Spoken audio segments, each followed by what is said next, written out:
Hello friends, எல்லாருக்கும் வணக்கம். தளபதியோட 68வது படத்தோட டைட்டில் இதுதான் அப்படிங்கிற ஒரு விஷயம் பார்த்தீங்கன்னா இப்போ சோஷியல் மீடியாவில் பயங்கர வைரலாக போயிட்டு இருக்கு. ஸோ அதை பற்றி தான் இந்த ஒரு வீடியோவில் பார்க்க போகிறோம். அதுக்கு முன்னாடி நம்ம சேனலை இன்னும் சப்ஸ்கிரைப் பண்ணலாம், சப்ஸ்கிரைப் பண்ணிக்கிங்க. வாங்க வீடியோக்குள்ளே போகலாம். தளபதி விஜய் அவர்கள் பார்த்தீங்கன்னா அவருடைய லியோ படத்தை தொடர்ந்து இப்போது வெங்கட் பிரபுவோட டைரக்ஷனில் 68வது படத்தில் நடிச்சிட்டு இருக்காரு. இந்த படத்துக்கு யுவன் சங்கர் ராஜா அவர்கள் தான் மியூசிக் கம்போஸ் பண்ணிட்டு இருக்காங்க.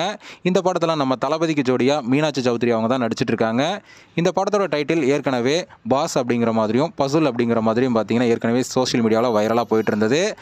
ஆனால் இந்த படத்தோட தயாரிப்பாளரான அர்ச்சனா கல்பாத்தி அவங்க பார்த்தீங்கன்னா இந்த படத்தோட டைட்டில் பசுலும் கிடையாது பாஸும் கிடையாது அப்படிங்கிற மாதிரி சொல்லி அந்த ஒரு ரூமருக்கு முற்றுப்புள்ளி வச்சாங்க. ஸோ அதை தொடர்ந்து இப்போ இந்த படத்தோட டைட்டில் கோட் அப்படிங்கிற மாதிரி பார்த்தீங்கன்னா இப்போ ஒரு நியூஸ் சோஷியல் மீடியாவில் பயங்கர வைரலாக போயிட்டு இருக்கு. அதே போல் இந்த படத்தோட டைட்டில் பார்த்தீங்கன்னா இங்கிலீஷில் தான் வெளியிட போகிறாங்க அப்படிங்கிற மாதிரி சொல்லப்படுது. ஏன்னா இந்த படம் ஒரு பேன் இண்டியா படம் அப்படிங்கிறதுனால இங்கிலீஷில் டைட்டில் இருந்தால் நல்லா இருக்கும் அப்படிங்கிற ஒரு முடிவை படக்குள் எடுத்திருக்கிறதா சொல்லப்படுது. ஓகே ஃப்ரெண்ட்ஸ், தளபதியோட 68வது படத்தோட டைட்டில் கோட் அப்படிங்கிற மாதிரி வெளிவந்திருக்கு. ஸோ இந்த ஒரு டைட்டில் யாருக்கெல்லாம் பிடிச்சிருக்கு அப்படிங்கிறத மறக்காம கமெண்ட் பண்ணுங்க. இந்த வீடியோ பிடிச்சிருந்தா லைக் பண்ணுங்க, ஷேர் பண்ணுங்க. இது போன்ற தளபதி பத்தின அப்டேட்களை தெரிந்து கொள்ள நம்ம சேனலை சப்ஸ்கிரைப் பண்ணி சப்போர்ட் பண்ணுங்க. அடுத்த ஒரு வீடியோல பார்க்கலாம்.